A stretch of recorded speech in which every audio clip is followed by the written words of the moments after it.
Occasionally, when one is in a public setting, they read your biography, and it sounds like your obituary. And I figured I would stop Brooke before he went too far. Let me tell you something about Brooke Simmons that you may not know. I'll turn the tables on him. Brooke Simmons was born at midnight, whatever your birthday was. He weighed 165 pounds at birth and was completely bald. And he looked exactly back then what he looks like today. For 20 years, he worked for Barnum Bailey Circus as a trapeze artist. Most of you don't know this. Well, actually, he worked in DC, so it's almost the same thing. When I was privileged enough to lead some young Americans in Afghanistan a few years back, in a really nasty place,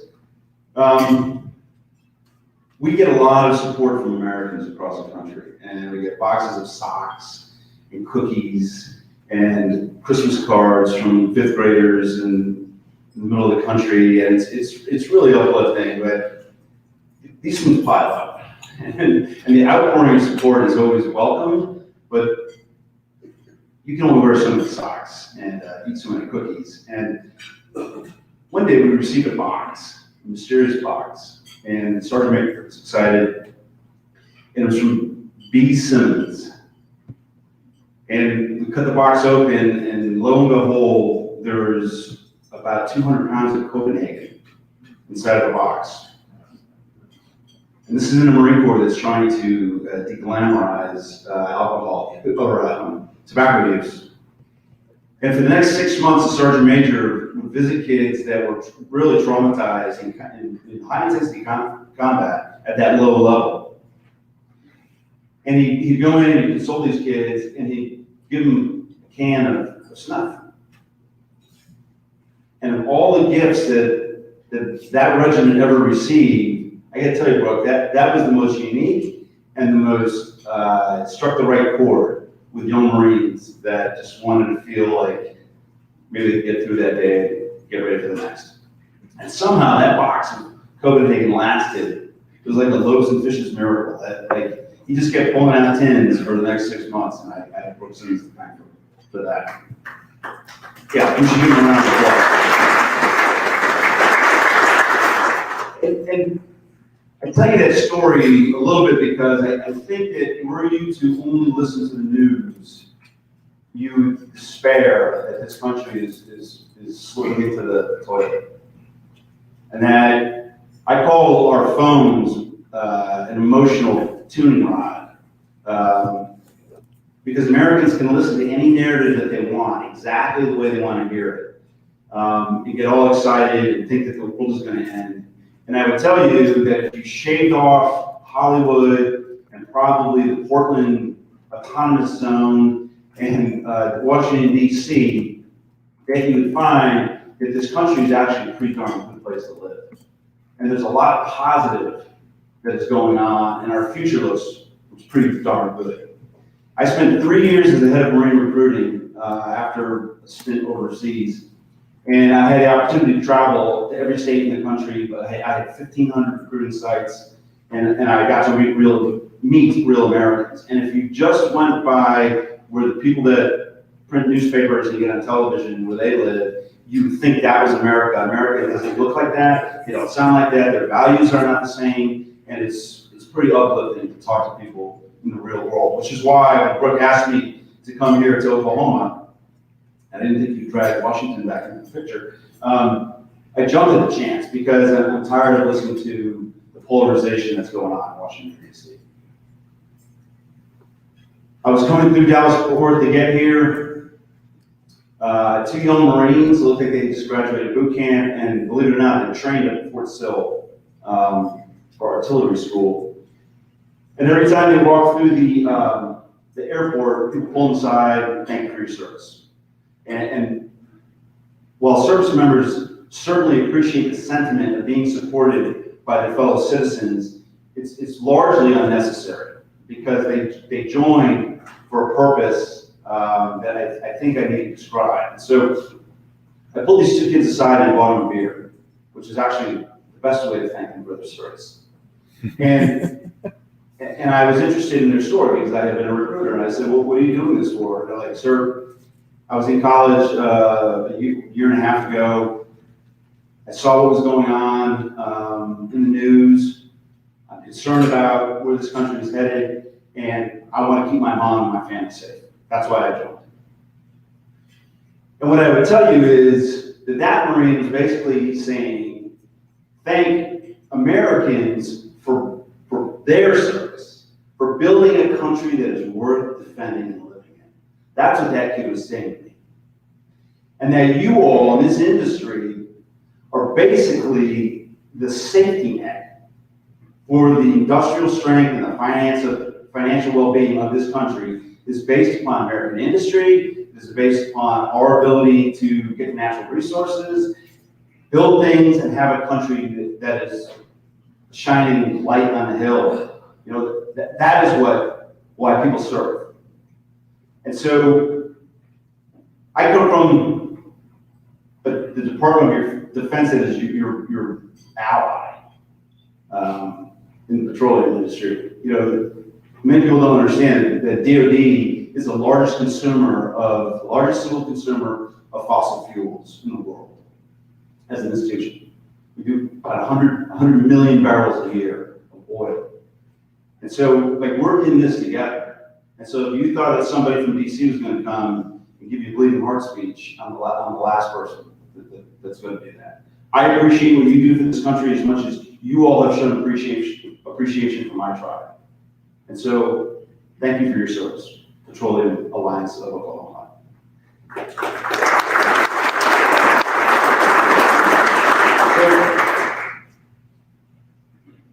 At one point, I ran the propaganda machine for the Marine Corps as well. And there's a lot of bad information out there about what just transpired in Afghanistan. And I've been asked by various members of the press, because I had a relationship with them, what I thought as a former commander back in Afghanistan. And my only response was, I told you so. And when I deployed there in 2010, we had a lot of aspirational dreams about what we would do, about building a little democracy in the middle of a feudal state. And I was quickly disabused of those notions after serving there for just a short period of time. But we were Marines and we were told to go do that, so we did. But if anybody thinks that we could have built schools for women and promoted representative government in a tribal state to offer them a different legal system than one that has worked for them for thousands of years, they rejected it. Whole cloth, they rejected it. And so it is unfortunate how we departed over the last month, but I would have predicted exactly that outcome 10 years ago. At some point, we were going to have to leave, and the place is going to snap back right into what it looked like when the Taliban ran it 20 years ago. And it sounds a little bit cynical, but this is a disaster long-term in the making. I believe that this current administration had an obligation to do an acid check of the plan, and we perhaps could have gotten out of there in a more orderly fashion. And when it's on your watch, even if this thing was years in the making, you have an obligation to fix it if it's not sound. And so I have a story that most of you don't know about, but when the Marines were blown up on the 26th of August, trying to execute their duty, they had essentially taken what they thought was necessary precautions to safeguard and do an orderly withdrawal through Kabul International Airport, which goes by the initials KIA, which is a little bit ironic.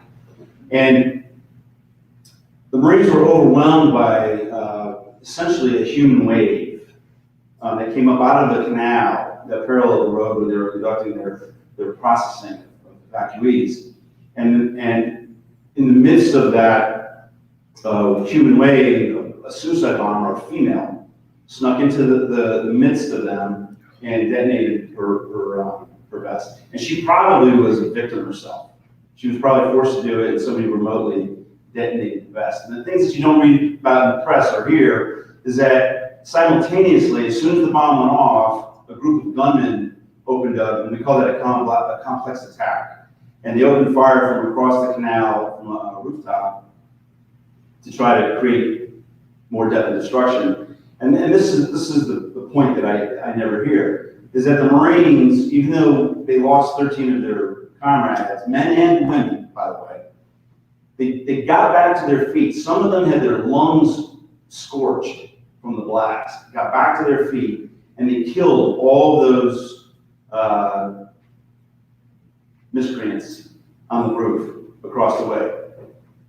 And I'll tell you, that says something about the character and pluck and willingness to continue to fight of this generation. And many of us have written them off. They're new age hippies.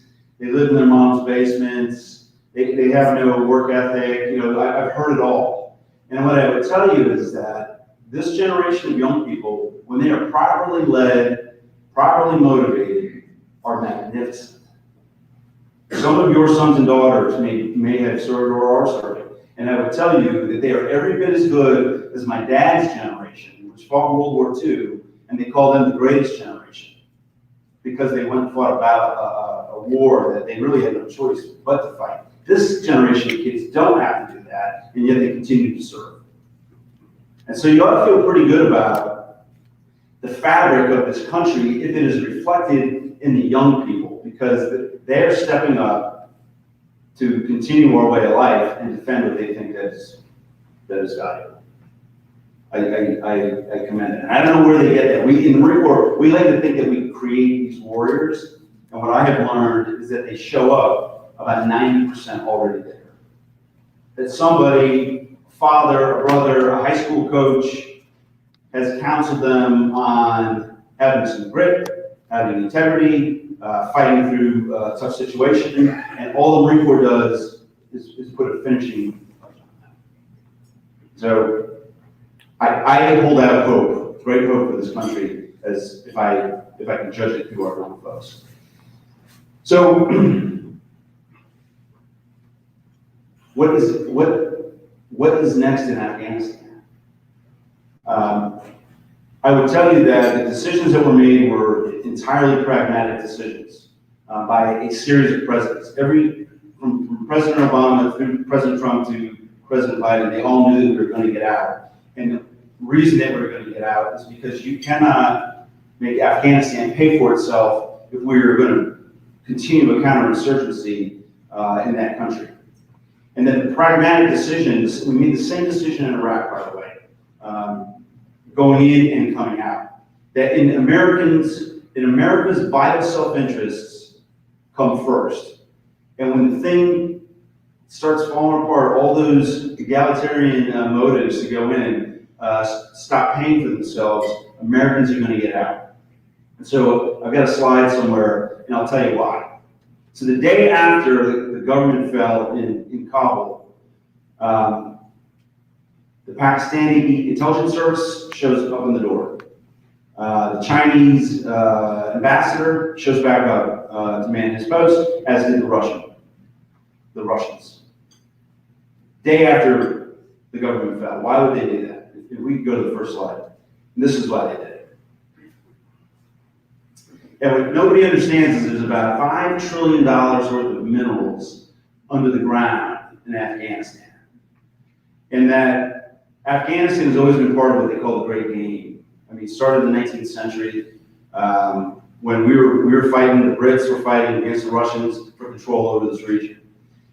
And in particular, besides all the industrial metals that they have, there are rare earth elements that are basically, we were performing a tug of war with the Chinese to gain control of. And you do not have access to this wealth until you create stability in the country. And I think that that probably is chief amongst the reasons why we got out. Pragmatic, we're going to do things in our own self-interest, and right now, the things that you see listed, there's actually more rare earths in there that are not on the chart. That's why we have been fighting in that country. I'm convinced of it. Why do I think that? Well, back in 2002, I was the lead planner for General Jim Mattis. And he and I deployed to Kuwait. In fact, we go to the next slide. There I am, with dark hair, standing up. And in that slide, you see General Mattis, John Kelly, who was President Trump's chief of staff, General Dunford, when he was a colonel, and we started planning the invasion of Iraq in 2002. And on paper, the reason that we were going into Iraq was to topple Saddam, beat down his army, make a change to government, and free the Iraqi people. That was what we advertised. What we really went to do, next slide please, and that's a typical military target. I actually looked at these slides from the plan that we briefed to the Pentagon back in 2002 and 2003. And those are military targets, and you'd expect to see that sort of thing on a military slide. Next. But this is what we went into to take care of. On day one, this is what I planned over Christmas of 2002, was to seize the oil and gas infrastructure in southern Iraq by the city of Basra. And some of you may actually know of this infrastructure.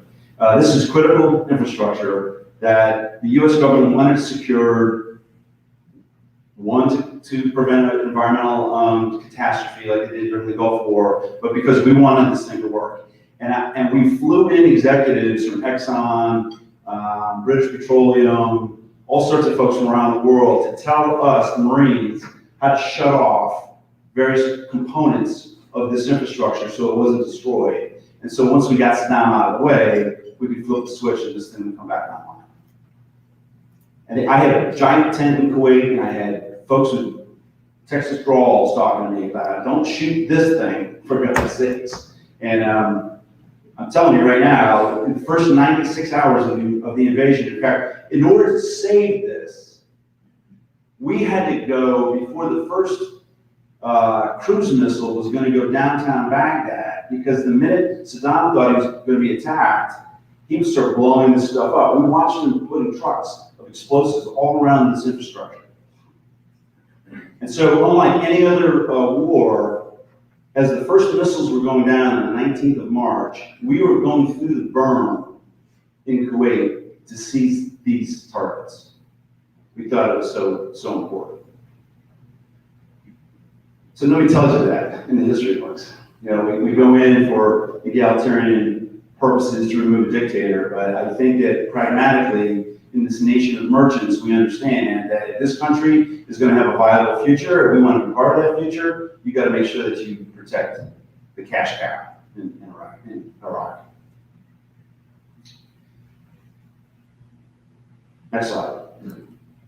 So my last operational job in the Marine Corps, I was a deputy out in Japan, and obviously the big fight was over with the Chinese, or the looming fight was with the Chinese. And there's an area in the South China Sea that I have depicted here that is contentious. And the Chinese have laid claim on the gas and natural gas and oil reserves that are beneath the ocean there, that are claimed by all those countries that are depicted. And because they're bullies, they've decided that it is going to be theirs, and they've gone to the trouble of building artificial islands where you see those like the parasails and the Scarborough Shoals. They've built islands out in the middle of the ocean for military purposes. I'm sure that's pretty well known. And you think that the Chinese are doing that because they want to get some sort of economic gain. They import virtually 100% of their fossil fuels, other than coal. And I would tell you that I think this is a red herring. I think the South China Seas would be like them coming to fight us in the Gulf of Mexico. They know we're not going to go dispute that, and they ultimately are not trying to lay claim to it just because they want to exploit what's under the water. It's the next slide. This is the plan here. And so most of you have heard of China's Belt and Road Initiative. And if you actually spoke Chinese, the translation is, in English, it's Belt and Road. In Chinese, it's all roads lead to China. And what that says is that they are going to establish a transportation infrastructure that they control, that they can protect, to have access to things like the mineral wealth in Afghanistan or Africa. And so what I depict here are Chinese projects across Indo-Pacific that we knew that they were building, and yet we've done nothing to stop them. And in particular, if you look, they control, we've got a battalion of Chinese soldiers sitting in Djibouti in case they have to close off the southern portion of the Red Sea. They have a concession in Oman, a shipping port, where they basically provided the terms of the loan, for the development loan, to the Oman government that they can never pay. And so what they will eventually do will demand a different concession up by the capital city of Muscat to control the Straits of Hormuz. That's going to happen. They built a port facility in Pakistan called Gwadar. And Gwadar basically controls all of the flow of petroleum going out of the Middle East. You can see all those lines are sea lines of communication. And so you can see what they've done is they bought up the real estate in all the places that they want to control. And I guarantee you that they have military capabilities at those ports, even though that they're commercial ventures. They've put cruise missiles and all sorts of nasty things in boxes to support those lines. They built a shipping hub in Sri Lanka that the government could never pay on super unfavorable terms. And so when they defaulted on the loan, the government defaulted on the loan, the Chinese said, well, you will now give us access to in the capital city, Colombo, you will give us access to that port, and you will allow our warships to dock there to refuel themselves. So that's, you can see Sri Lanka there. Pretty critical. They bought up a portion of the coastline of Cambodia. Why? Why would they care about Cambodia? It's a pretty impoverished country. Again, gave them a loan, promised development, they default, and now they own 26 miles of coastline that sits adjacent to the Straits of Malacca. And so this is what the plan is. It's not getting gas and oil out of the South China Sea. It is that they want to control all the shipping lanes across this region, so they basically can dictate the terms of how the rest of the world accesses that. Next slide. I showed this so that you see the port of Gwadar down in the bottom left. Basically, they have built a land route that allows them through Pakistan and, oh, by the way, Afghanistan, that will allow them unfettered access to the sea. And the Pakistanis have not been our friends.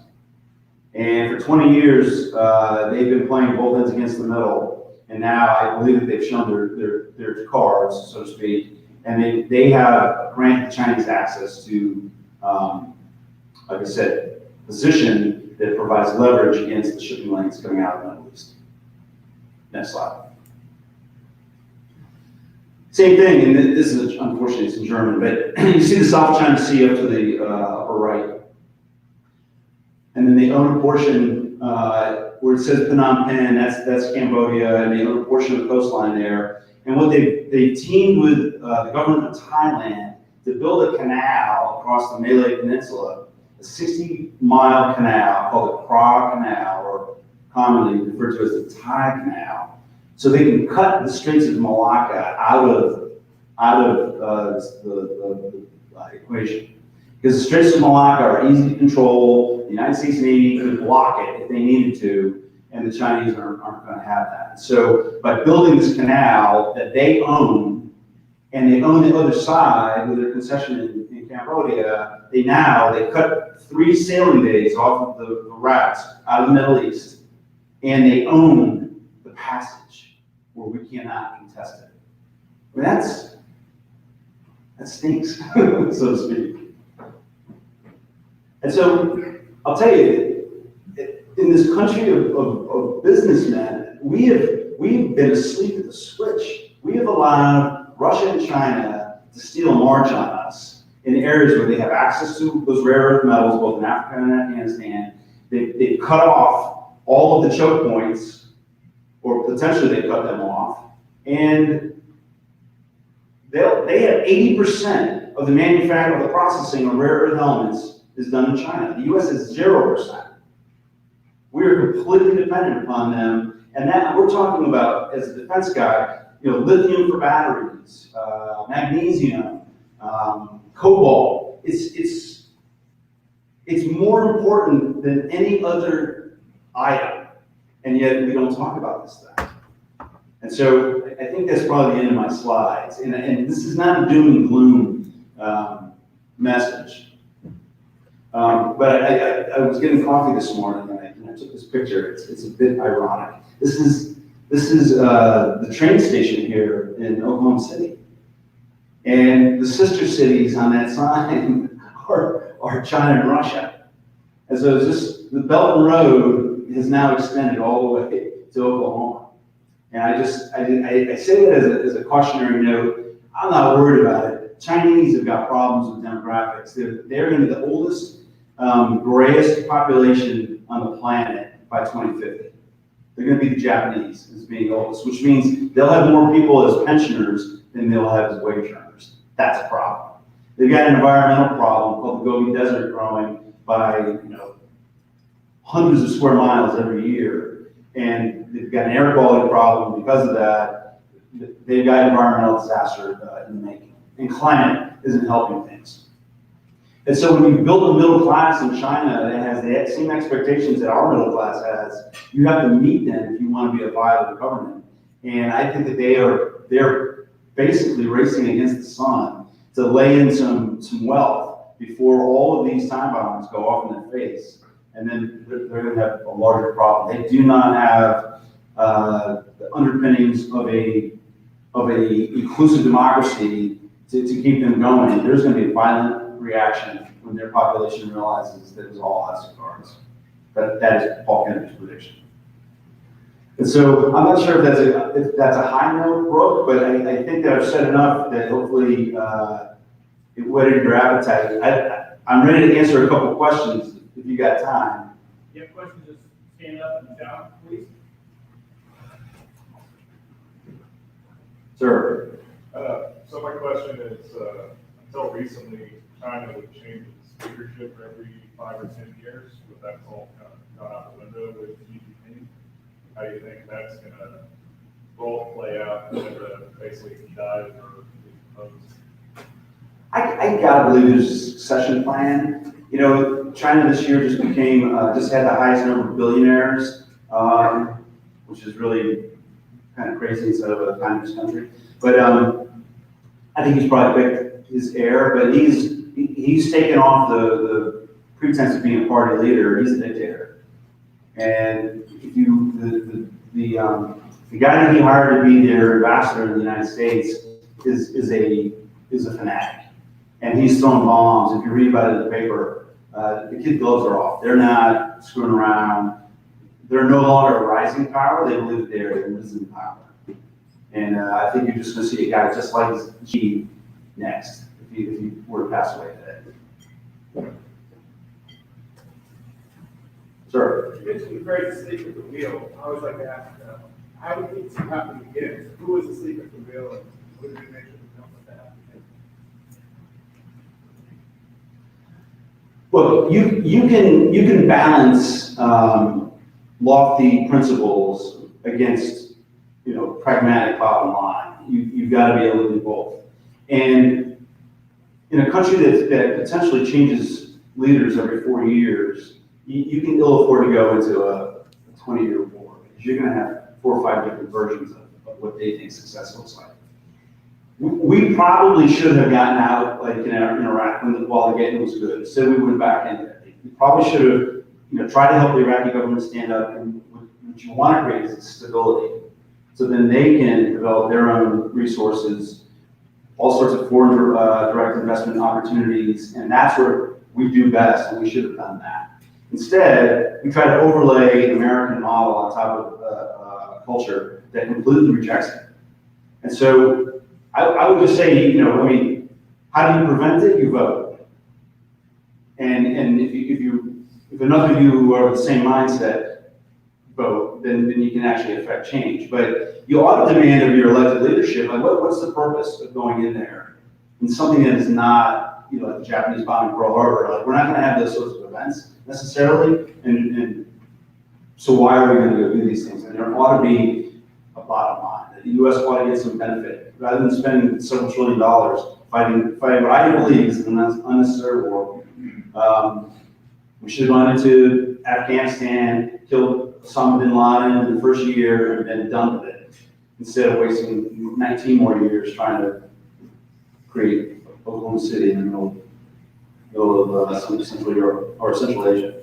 So yeah, go in there for pragmatic purpose, like have an end state, like think pay for itself. Does that answer your question? Sir. Good question. So you showed your slide of all the activities going on internationally with Chinese. I think a lot of us in the room are aware that Chinese entities are buying agricultural land, farmland, right here in Oklahoma and other places.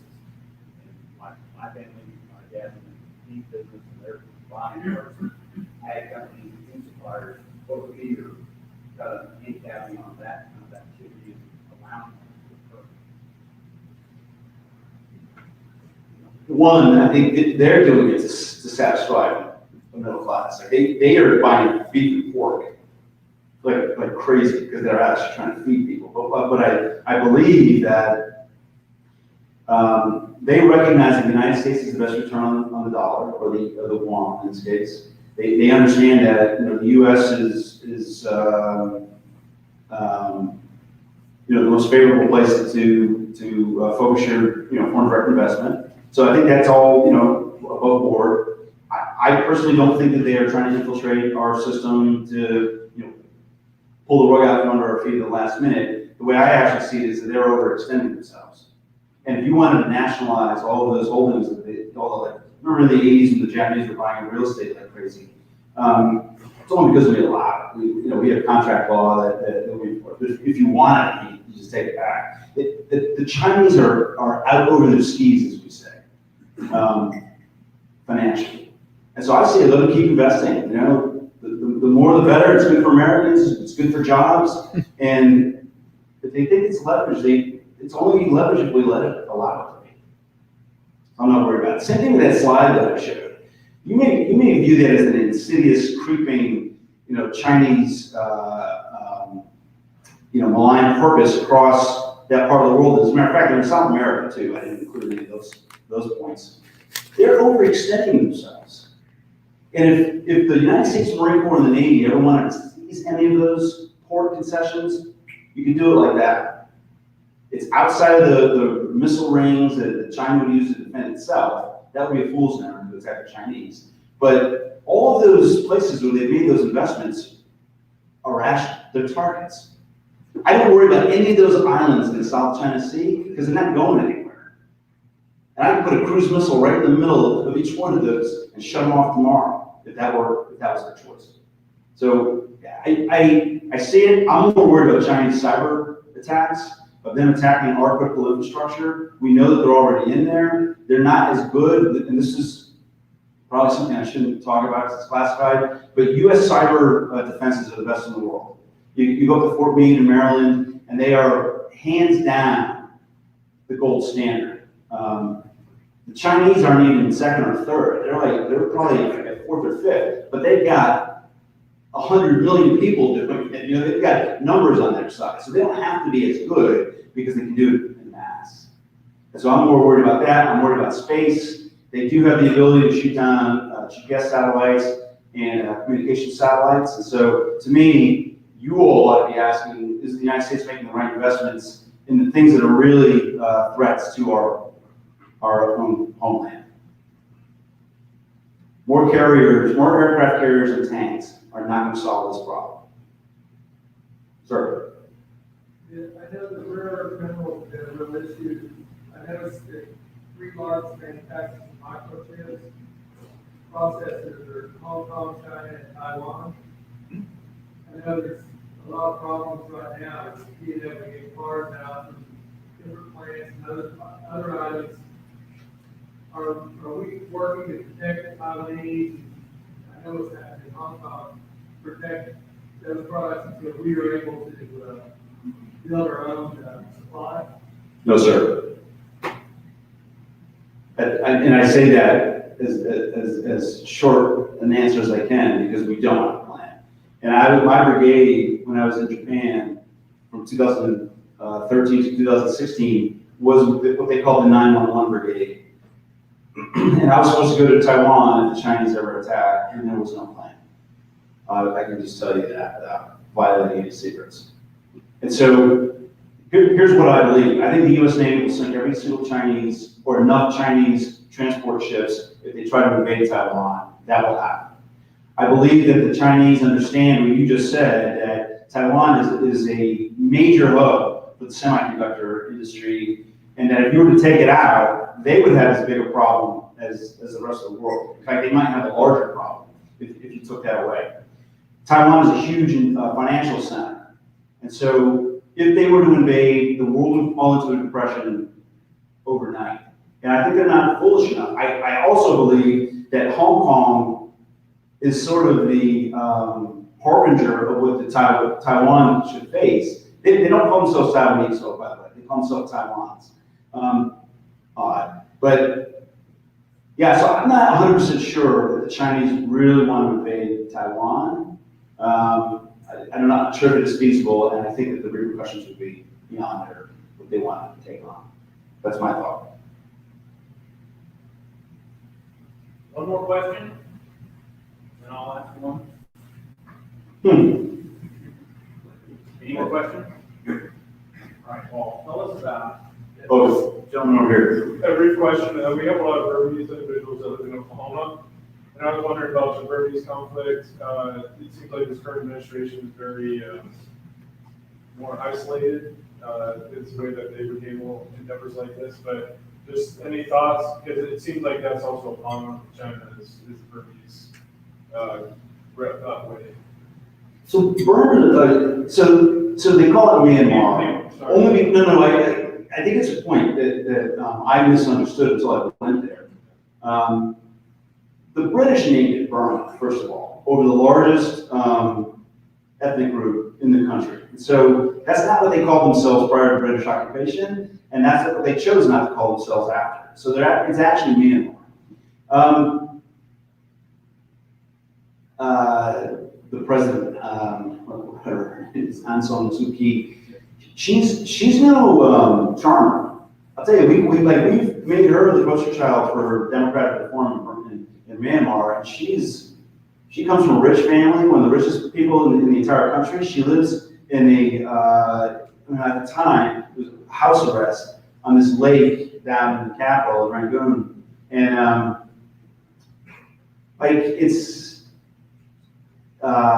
I don't know how it solves itself. We want to support it. I'm not sure what was vital to us in Myanmar, why we should expend the effort necessarily. There's no military value. So. Yeah, I hear what you're saying. Yeah, I know there are some natural resources there, but like you said, it's probably insignificant versus other areas.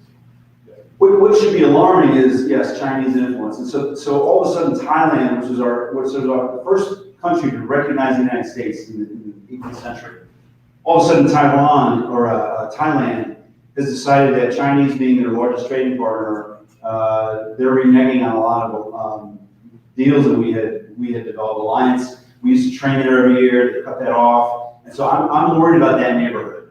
And so you got Cambodia, you've got Thailand, you've got Burma. The Chinese are definitely exerting their influence. They also don't necessarily like each other though. And so people that are worried about Vietnam, the Vietnamese hate the Chinese. They've hated them for 1,000 years. And so there's a lot more historic baggage in that part of the world that we understand. Okay, I dread what he's going to ask me now. So Paul doesn't like to talk about himself at all. He likes to talk about the future instead of the past. But I do want to ask a question about your park and me. You want to tell us that story in closing? How would I tell that story?